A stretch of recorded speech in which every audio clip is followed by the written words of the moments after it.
सीधी शिक्षा में आपका स्वागत है। अब हम क्लास को फिर से आगे कंटिन्यू करते हैं।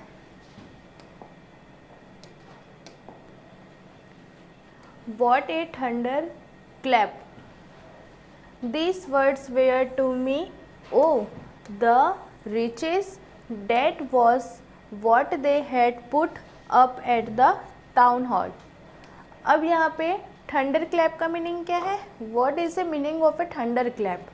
Thunder clap meaning used in comparison to refer to something startlings और अनएक्सपेक्टेड, यानी कि हम जिस चीज़ से उम्मीद नहीं करते हैं और वो चीज़ हमारे साथ हो जाता है उसको हम थंडर क्लैप बोल रहे हैं यहाँ पे, यानी कि अनएक्सपेक्टेड, हमने सोचा भी नहीं है।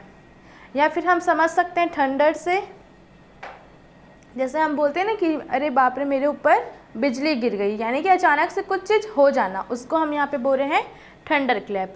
तो यहाँ पे ये फ्रेंड्स बता रहे हैं कि मैंने सोचा भी नहीं था कि कभी ऐसा होगा कि जो फ्रेंच है ये हमारा क्या होगा, लास्ट लेसन हो जाएगा।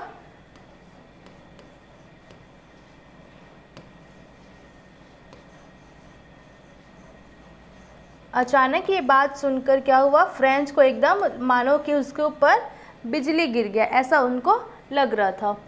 These words were to me, oh, the riches. What is the meaning of riches? क्या होता है riches? Here it refers to an unfortunate happening, यानी कि कुछ सोचे भी नहीं रहे ना और ये चीज़ हमारे साथ हो जाता है वो। That was what they had put up at the town hall.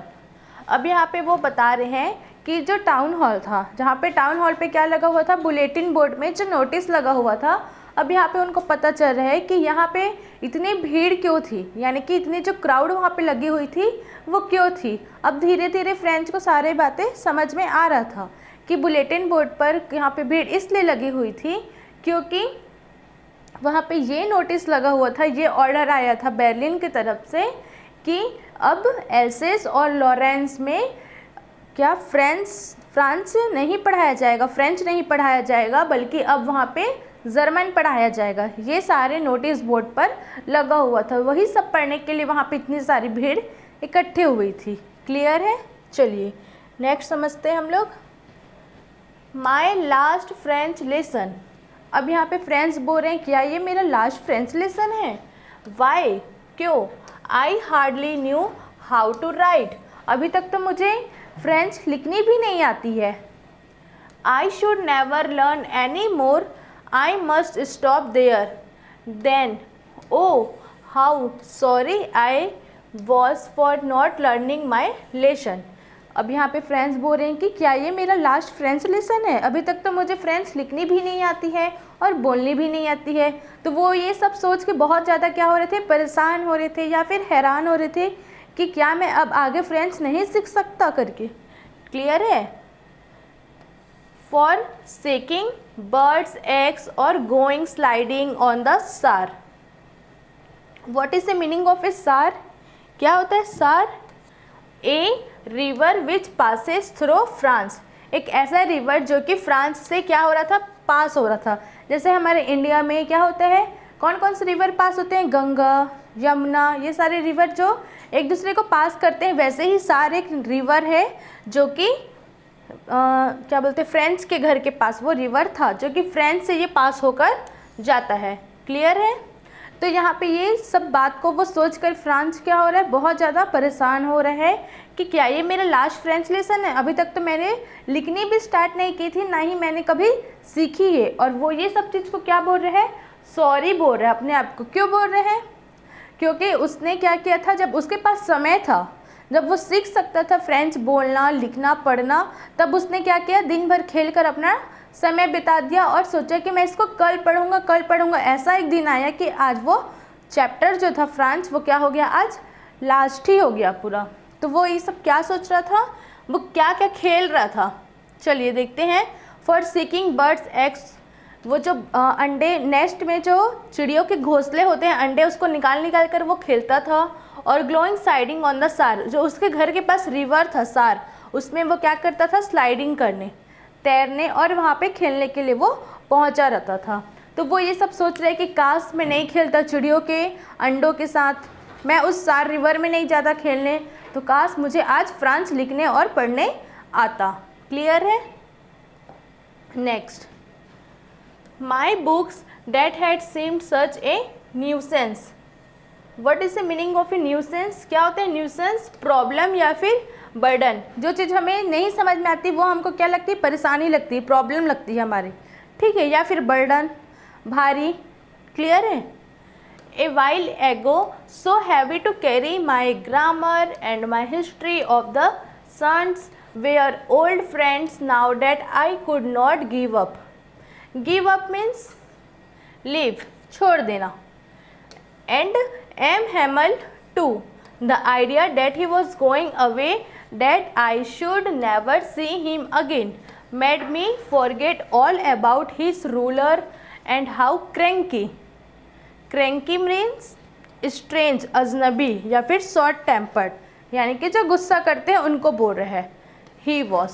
तो देखिए यहाँ पे वो बता रहे हैं फ्रेंच कि my books that had seemed such a nuisance. जो मेरे बुक थे वो क्या थे? न्यूसेंस। उसको उस टाइम पे क्या लग रहे थे उसके बुक? न्यूसेंस, यानी कि अनवांटेड चीज़ लग रहे थे, एक बिल्कुल बर्डन चीज़ लग रहा था, जिसको कुछ काम नहीं है, जिसको मैं पढ़ता नहीं हूँ लेकिन फिर भी उसको मैं क्या करता हूँ? कैरी करके घूमता हूँ। तो ये सब वो यहाँ पे बता रहे हैं कि फ्रेंड्स बता रहे हैं कि ये जो बुक था ये मेरे लिए उस टाइम क्या थे? अनवांटेड थे, यानी कि बिल्कुल बर्डन थे, जो बहुत ज़्यादा क्या थे? हैवी थे, भारी थे, और इनको मैं कैरी करके घूमता था। क्या क्या बुक थे वो?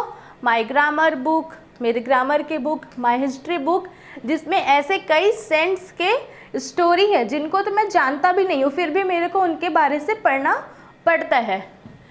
वेयर ओल्ड फ्रेंड्स, अब वो ये सब सोच रहे हैं कि ये सब तो अब मेरे पुराने दोस्त हैं। जब ये बुक उनको पढ़ना था तब तो उन्होंने पढ़ा नहीं। क्लियर है? अब ये जो फ्रेंच लेसन था ये अब ख़त्म हो गया, अब इनको क्या पढ़ना था? जर्मन पढ़ना था।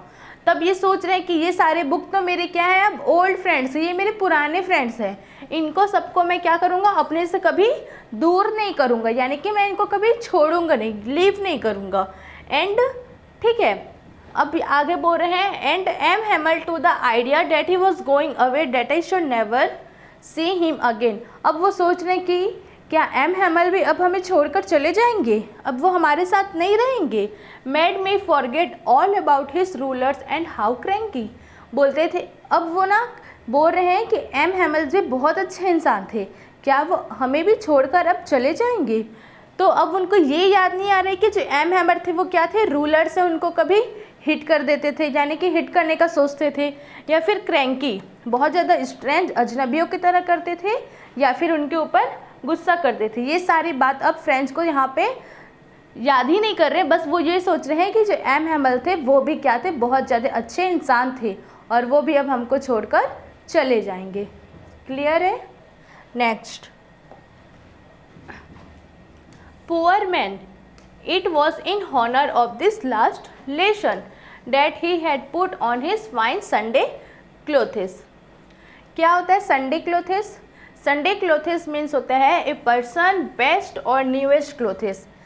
जो पर्सन्स होते हैं उनका वो सबसे जो बेस्ट ड्रेस होता है, जिसको हम किसी अच्छे फंक्शंस में या फिर कुछ अच्छा चीज़ होता है उस पर हम पहनते हैं, उसको यहाँ पे ये संडे क्लोथेस बोल रहे हैं। तो बोल रहे हैं कि poor man, it was in honour of this last lesson that he had put on his fine Sunday clothes. बेचारे एम हैमल वो भी अब हमको क्या करेंगे? छोड़कर चले जाएंगे। तो उनकी याद में हॉनर मीन्स क्या होगा? रेस्पेक्ट।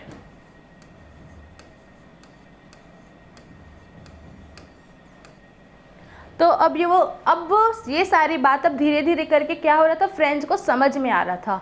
वो फिर याद कर रहे थे कि अच्छा तभी उन्होंने क्या किया था? संडे क्लोथेस, यानी कि जो अपनी सबसे अच्छी जो ड्रेस थी, कैसी ड्रेस? जिन्होंने उस दिन क्या पहना था? लिटिल कैप पहनी हुई थी, फ्रिल वाला शर्ट पहना हुआ था, और ग्रीन कलर की कोट, जिनमें सब में क्या हुआ था? एम्ब्रॉयडरी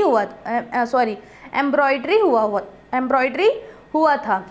ये सारी वो ड्रेस उन्होंने पहनी थी। ठीक है, तो धीरे धीरे उनको बात समझ में आ रही थी, किसको? फ्रेंच को, कि ये उनका लास्ट लेसन था एम हैमल्स का, इसलिए वो इस ड्रेस को पहनकर हमारे सामने आए थे। इतने अच्छे ड्रेस पहनकर वो इसलिए आए थे क्योंकि ये उनका अब फ्रेंच का लास्ट लेसन था। क्लियर है? एंड नाउ आई अंडरस्टैंड, अब उनको ये सारी बात क्या हो रही थी, धीरे धीरे से समझ में आ रही थी। Why the old man of the village were sitting there in the back of the room, अब उनको ये भी समझ में आ रहा था कि वो जो ओल्ड मैन थे, जितने भी रिटायर्ड पर्सन थे गांव के, वो सारे आकर रूम के क्लास के पीछे क्यों बैठे हुए थे। सिटिंग यानी बैठना, तो वो सब आकर रूम में पीछे क्यों बैठे हुए थे। ये सारी बात भी धीरे धीरे से फ्रेंच को समझ में आ रही थी। क्लियर है? Next, it was because they were sorry, यहाँ पे दे बोल रहे हैं, तो ये दे कौन है, यहाँ पे दे ये विलेज मैन को बोल रहे हैं।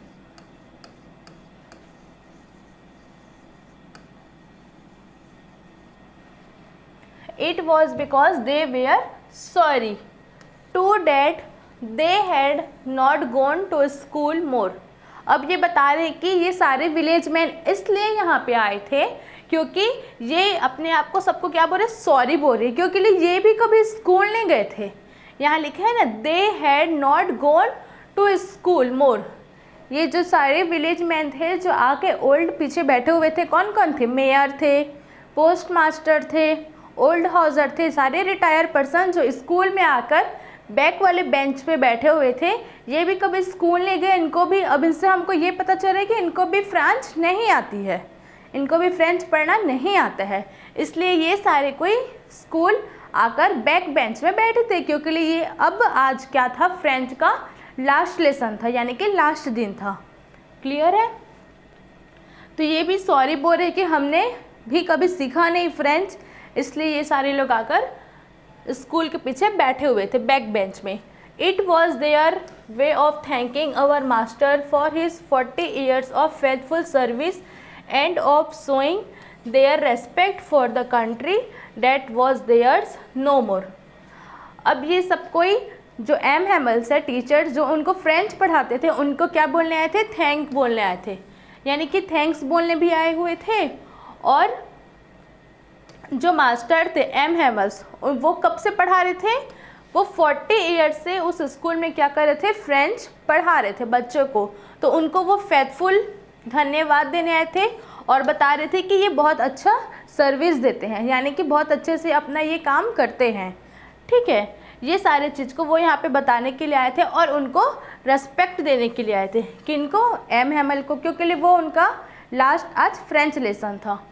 For the country that was there no more. अब ये सब सुनकर वो लोग बहुत ज़्यादा दुखी भी थे। तो ये क्यों दुख क्यों थे, वो लोग सैड क्यों थे, क्योंकि एक तो फ्रेंच लेसन उनका आज लास्ट था, अब उसके बाद से वो लोग जर्मन पढ़ेंगे पहला, और दूसरा जो उनका देश था वो भी अब उनके नाम से नहीं रहा, वो फ्रांस नहीं रहा, अब वो जर्मन हो गया, दूसरे के कब्जे में हो गया था। तो ये सारी बात सुनकर ये लोग क्या थे, बहुत ज़्यादा सैड थे। While I was thinking of all this, अब ये सारी बातें को कौन सोच रहे हैं, फ्रेंच सोच रहे हैं। जब ये इतने ही सोचते रहते हैं, जब ये सब सोचते रहते हैं तो क्या होता है, I heard my name called, तभी उनको कोई बुलाता है। It was my turn to recite. What would I not have given to be able to say that dreadful? What is the meaning of a dreadful? क्या होता है dreadful meaning, frightening यानी कि डरावना। Rule for the participle all through very loud and clear and without one mistake. अब इतने में ही क्या होता है, फ्रेंच की टर्न आ जाती है। It was my turn. जब सबको वो पढ़ाते रहते हैं, फिर वो पूछते रहते हैं एम हैमल, उसके बाद किसकी टर्न आती है, फ्रेंच की टर्न आ जाती है, तो वो रिसाइट हो जाते हैं। ठीक है, यानी कि उनको तो कुछ भी नहीं आता, और वो क्या पूछते हैं एम हैमल उनसे कि चलो आकर तुम पार्टिसिपल्स के बारे में बताओ हमें। जो ग्रामर का एक टॉपिक्स था जिसका टेस्ट था पार्टिसिपल्स, उसके बारे में आकर हम सबको बताओ। उतना में क्या होता है, what would I not have given to be able to stay that dreadful. जो फ्रेंड्स होते हैं वो बहुत ज़्यादा क्या हो जाते हैं, डर जाते हैं।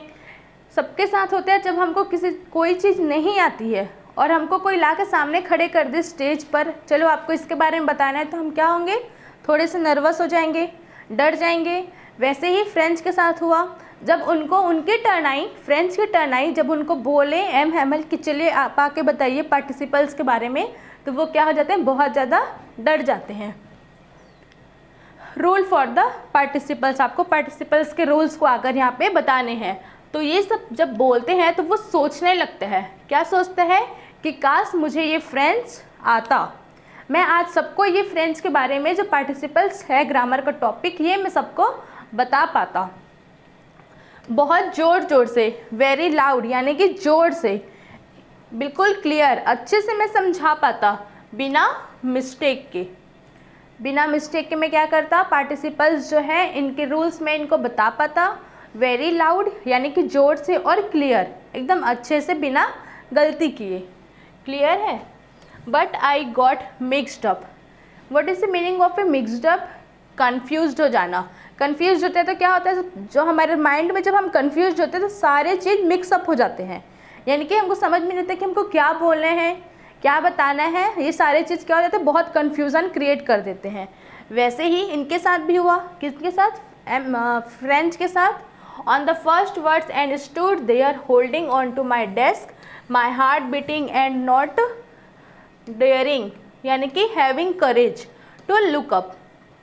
जब उनको बुलाया गया सामने फ्रंट में कि आप आके रूल बताओ पार्टिसिपल्स का, उतने में क्या होता है, सारे जो उनके दिमाग में कन्फ्यूजन होता है वो सब क्या हो जाता है, मिक्सड अप हो जाता है, और वो एक लेटर भी नहीं बोल पाते हैं, फर्स्ट वर्ड भी नहीं समझा पाते हैं, ना ही वो उनके आंखों में आंखें डालकर ये सब देख भी पा रहे थे ऊपर, क्योंकि उनको बहुत ज़्यादा क्या आ रहा था, शर्म आ रहा था, क्योंकि उन्होंने कभी फ्रेंच पढ़ा ही नहीं क्लास में। वो कल पढ़ूंगा करते करते क्या हो गया, आज तो पूरा वो लास्ट ही हो गया, जो फ्रेंच का लेसन था वो लास्ट हो गया, ना ही वो कभी फ्रेंच सीख पाए। तो उनको बहुत ज़्यादा शर्म आ रही थी, ना ही वो ऊपर अपनी आँख उठाकर देख पा रहे थे। Next, I heard M Hamel say to me I would not scold you little French. इतने में जो एम हैमल होते हैं वो फ्रेंच को बोलते हैं कि कोई बात नहीं फ्रेंच, तुमको आज खुद ही शर्म आ रही है कि तुम नहीं बता पा रहे हो participles. You must feel bad enough, तुमको बहुत बुरा लग रहा है। सी हाउ इट इज़, मुझे पता है। Every day we have said to ourselves bah I have plenty of time. तुम हर दिन यही सोचते थे, एवरी डे मतलब हर दिन तुम यही सोचते थे कि अभी तो बहुत टाइम है, मैं पढ़ लूँगा। बा अभी तो बहुत टाइम है, मैं पढ़ लूँगा। Participles, I will learn it tomorrow, तुम कल पढ़ूँगा करते करते। And now you see where we have come out, तुम कल पढ़ूँगा करते करते देखो आज ये तुम्हारा लास्ट हो गया। टुमारो मतलब कल पढ़ूँगा करते करते, आज तुम देखो ये तुम्हारा लास्ट हो गया, यानी कि अब फ्रेंच का जो लेसन था वो लास्ट हो गया और तुमको आज इसका रिज़ल्ट कम आउट भी हो गया, यानी कि पता चल गया कि तुम्हें फ्रेंच पढ़ना नहीं आता।